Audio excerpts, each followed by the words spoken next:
Hello students, welcome in English class.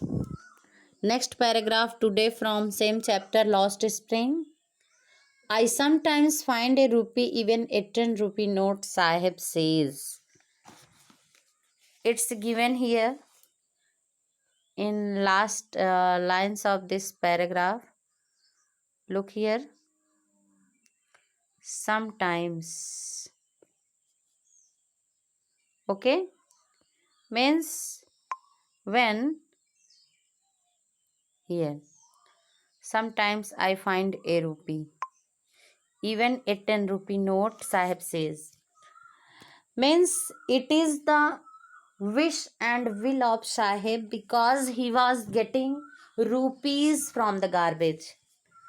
And Sahib, his eyes lightening up when you can find a silver coin in a heap of garbage, you don't stop scrounging.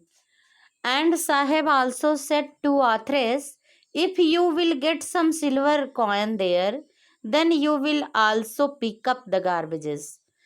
स्क्राउंजिंग means होता है pickup, बिनना. कहता है कि अगर आपको चांदी का सिक्का मिल जाएगा कूड़े में से तो आप भी उसका बिनना जो है छोड़ेंगे नहीं, आप भी बिनेंगे उसको. For there is hope of finding more, क्योंकि तब आशा बनी रहती है कि हो सकता है कुछ और मिले उसमें, और ज़्यादा सिक्के मिलेंगे.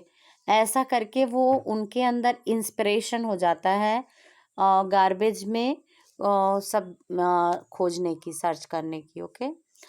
For the children it is wrapped in wonder, for the elders it is means of survival.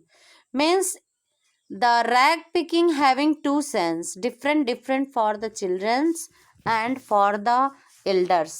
For the children's it is surprise wonder things, and for the elders it is the mean of survival, it is their occupation. Okay. One winter morning I see Sahib standing by the fence gate. Fenced means बाढ़ से सुरक्षित बना हुआ जो gate होता है. Of the neighborhood club watching two young men dressed in white playing tennis. वो वहां से देखता है कि दो लोग जो है टेनिस खेलने जा रहे हैं. I like the game, he homes content. और उसने ये भी कहा कि मुझे ये गेम बहुत पसंद है. Hums means murmurs, content with satisfaction. Okay. To watch standing behind the fence, I go inside when no one is around. और उसने बताया कि जब कोई नहीं रहता तो मैं भी गेट के अंदर घुस जाता हूँ. He admits. The gatekeeper lets me use the swing. और गेट कीपर मुझे झूला झूलने देता है. You know, it is the children's wish that on that places they always use the swings. Sahib also. Sahib too is wearing tennis shoes that look strange over his discolored shirt and shorts. Sahib ने भी tennis का shoes पहन रखा है लेकिन वो उनके कपड़े से मैच नहीं कर रहा, डिसकलर्ड है. Someone gave them to me, he says. उसने बताया किसी ने मुझे दिया है, ये कपड़े मुझे किसी ने दिए हैं. Okay. He says in the manner of an explanation.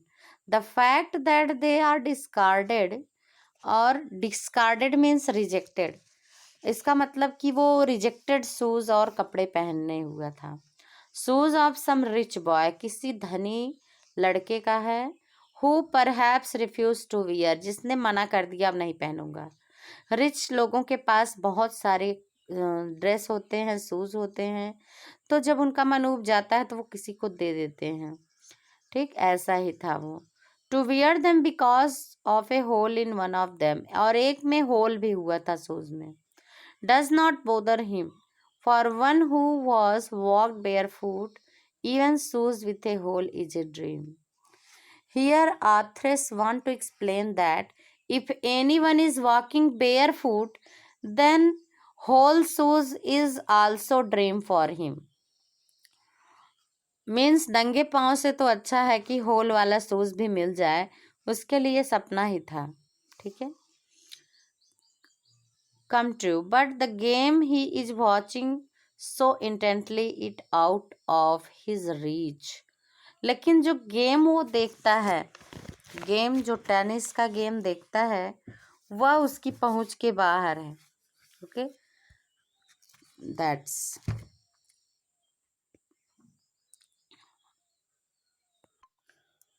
okay. Who perhaps refused to wear them because the hole, you know, uh, due to hole that shoes he had rejected. This morning Sahib is on his way to the milk booth. In his hand a steel canister. Means next day morning में देखा authoress ने साहब के हाथ में एक canister है जो ले करके मिल्क बूथ पे जा रहा है. Okay. I now work in tea stall down the road he says. उसने बताया कि अब मैं टी स्टॉल में काम करता हूँ नीचे की तरफ. He says pointing in the distance. उधर की तरफ इशारा करते हुए. Okay. I am paid 800 rupees and all my meals. और उस काम के लिए उसको 800 रुपये मिलते हैं और दिन में जितनी बार भोजन करता है. All my meals. Does he like the job. क्या उसको वो जॉब पसंद है. आई आस्क मीन्स ऑथरेस ने पूछा. His face I see has lost the carefree look. लेकिन उसके चेहरे से बेफिक्री बिल्कुल डिसअपियर हो गई थी. The steel canister seems heavier than the plastic bag. क्योंकि वो स्टील का जो कैनिस्टर है वो उसके प्लास्टिक बैग से ज़्यादा वजन है. It means having much more responsibility than the plastic bag on the canister. Okay. Belongs to the man who owns the tea shop. Saheb is no longer his own master. क्योंकि साहेब अब अपने मन का मालिक नहीं रह गया, वो दूसरी शॉप पे काम करने लगा है, इसलिए वो अपना ही मालिक अब नहीं रह गया है. Okay. And till here this first story and from next paragraph a new story going to start. Okay, I will teach it tomorrow. So students, you have to read it line to line and write difficult words meaning and complete it. Okay, thank you class.